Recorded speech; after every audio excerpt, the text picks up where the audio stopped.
April 8వ తేదీ ఉదయం 6:03 నుంచి 10వ తేదీ రాత్రి వరకు ధనుర్రాశి వారికి ఏ విధంగా ఉంటుందంటే, ధనుర్రాశిలో మీ రాశికి 12వ స్థానంలో చంద్రుడు సంచరిస్తాడు. మకర రాశి వారి ఈ సమయంలో మీ రాశికి వ్యయస్థానంలో 12వ స్థానంలో సంచరించేటటువంటి చంద్రుడి యొక్క ప్రభావం కారణం చేత మీకు అనవసరమైనటువంటి ఖర్చులు పెరిగే అవకాశం ఉంది. మానసిక ఒత్తిడి, నిద్రలేమి మిమ్మల్ని బాగా ఇబ్బంది పెట్టవచ్చు. ప్రయాణాలలో జాగ్రత్తలు చాలా అవసరం. ఎవరికీ కూడా హామీలు ఉండకండి. అయితే ఆధ్యాత్మిక ఖర్చుల వలన మీకు పుణ్యం దక్కుతుంది. విదేశీ ప్రయత్నాలు చేసేటటువంటి వారికి ఈ సమయం చాలా చాలా అనుకూలంగా ఉంటుందని చెప్పాలి. ఏకాంతంగా ఉండటానికి ఎక్కువగా ఇష్టపడతారు.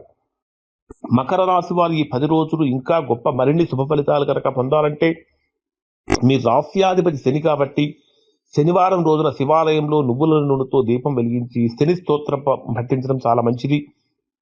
3వ స్థానంలో ఉన్నటువంటి గ్రహాల యొక్క దోష నివారణకు మంగళవారం హనుమంతుడికి ప్రదక్షిణ చేయడం కూడా చాలా మంచిది. ఇవి ఇప్పుడు చెప్పినటువంటి పరిహారాలు కనుక పాటించినట్లయితే మకర రాశి వారు ఇంకా గొప్ప ఫలితాలు పొందుతారు.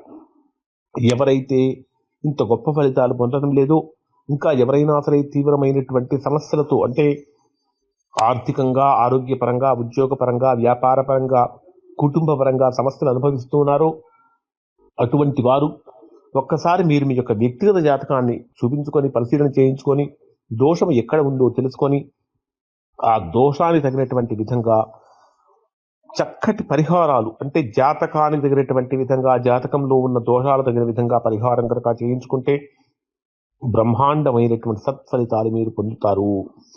మీకు తృతీయ స్థానంలో సంచరించేటటువంటి గ్రహాల యొక్క కూటమి మీకు ఎంతో మేలు చేస్తుంది. ఇది ఖచ్చితంగా చెప్పాలి. ఎందుకంటే తృతీయ స్థానంలో పాపగ్రహాల యొక్క కలయిక మీకు బ్రహ్మాండమైనటువంటి ఆత్మవిశ్వాసాన్ని ఇస్తుంది. తదుపరి ఇవన్నీ కూడా ఇప్పుడు చెప్పినటువంటి పరిహారాలు చేస్తే గొప్ప ఫలితాలు పొందుతారు.